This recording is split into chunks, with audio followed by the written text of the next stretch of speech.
God will sometimes take you out of, familiarity, and he'll send you out into the world and let you have experiences, and he'll send people along the way to introduce you to him, to show himself to you in other ways. And so what I really, more than anything, what I want you guys to know today is that you're not a mistake. Like, you have a purpose in this world. And I would implore you to try to do your best every single day to figure out what that is. And I know that you're young and all of that, but you have a purpose and you have value. Like, you matter. You don't need people to tell you you matter. You don't need somebody else to validate you. You need to validate you. We're so busy talking about trying to get other people to recognize our worth. Learn your purpose, know what it is, and then you don't have to spend all of your time trying to get somebody else to believe in you or to validate you.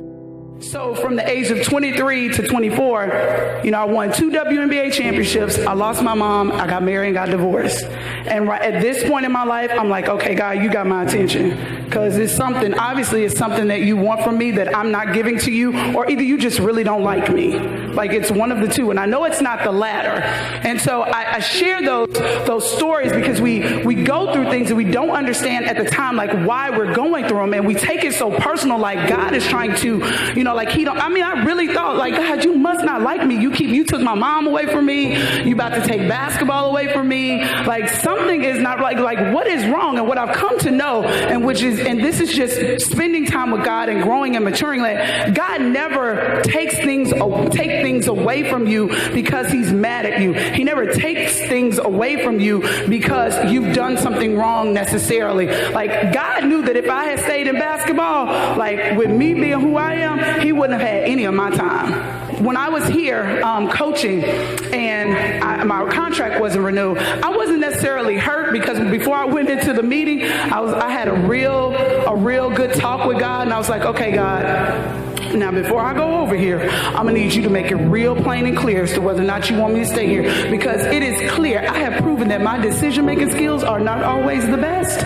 So I'm going to need you, if I'm not supposed to be here, then I'm going to need you to work that out. And I trust whatever you say, and I'm ready for whatever you say. So when I walked into that athletic director's office, and he said, we're not going to renew your contract, I was like, okay. I was okay with that. I was so okay with it that I went to New Orleans to the Cheesecake Factory and had me some lunch. Like, that's how okay I was with it, because I had prayed to God. Like, I had a relationship with him, and I told him that I was ready to do whatever it is he wanted me to do. But one thing that I was hurt about, and Coach, I'm going to tell you how good God is. He puts people in your life to kind of talk you down off the ledge at the right time, because I remember having this conversation with you, because the reason that was said as to why my contract wasn't being renewed wasn't the truth.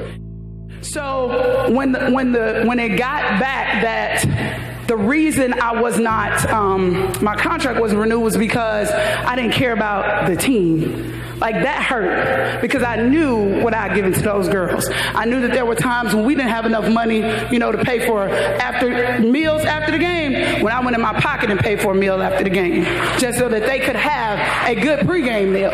Like, I know the times when they were hungry and they didn't have food, and I got a phone call and I made sure that they had something to eat. I got up at 3 o'clock in the morning and had practice at 5 so that they didn't have to worry about conflicting with their schedules, even though I know they didn't like it. Why are we getting up at 5 o'clock in the morning practice? Because I don't want it to ever be said that you couldn't graduate because you couldn't take a class because you had to be at practice. Wasn't nobody fighting for the gym at 5 o'clock in the morning, so we're going to be at the gym. So y'all free to take whatever classes y'all need to take, because you came here to get a degree. Your parents sent you here because they trusted me.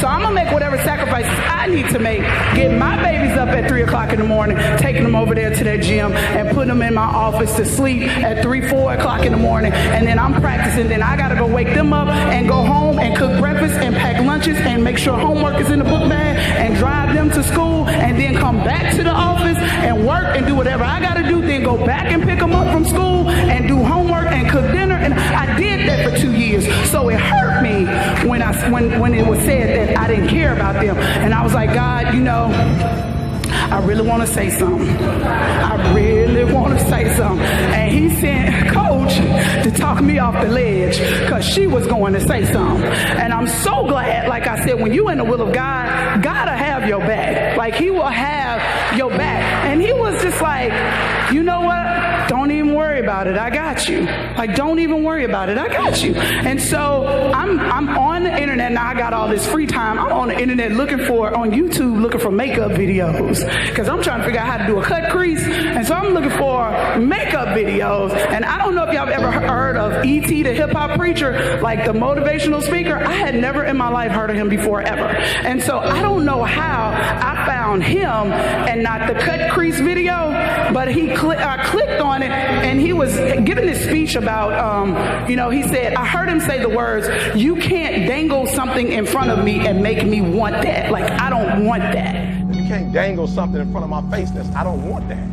And many of you are taking anything and you don't know what you want. And something clicked in me because, I had coaches who were sending me emails to my coach, apply for this job. And I'm like, I don't want that. I don't want to do that. I'm not going to go through that again. Like, that's just not what I want. And I was like, God, I've always had this desire to impact people, especially young people. I never knew why, but I've always had this desire. And so when I saw that video and I started following him or what have you, then I joined his online community. And this man is like the #1 speaker in the world. I'm talking about, like, he is worldwide. And so I joined his, he has an online community. I joined it, and he reached out to me, and he saw something I posted on Facebook, and he reached out to me. He's like, well, what are you trying to do? Are you just trying to do that for social media, or you want to do it professional? I was like, look, I want to do exactly what you're doing at the level that you doing it. And so he told me, we talked, and by this time, I was getting ready to move to Dallas, and I moved to Dallas, and I came to Atlanta and met him for a weekend in Atlanta. And we talked, and I did videos and all this kind of stuff, and he told me about this program that he has at Michigan State every week, a success program where he pours into young people. He does it Facebook Live. And it's like a weekly empowerment, like every week. He goes over there and he talks about academic success. He gives them skills to be able to cope with life, not just academics, but with life. And so he said, well, if you can get there every week, then, I'd like for you to come. I was like, well, I'm in Dallas, and that's in Michigan. That ain't gonna work. And I asked him, I knew I had family in Indianapolis, and I asked him, how far away is Indianapolis from Michigan? So he told me it's like 3 hours. So I decided to pack up and move. I had no job. I got twins. So I'm like, okay, God, I don't know how this is going to work, but I'm gonna go.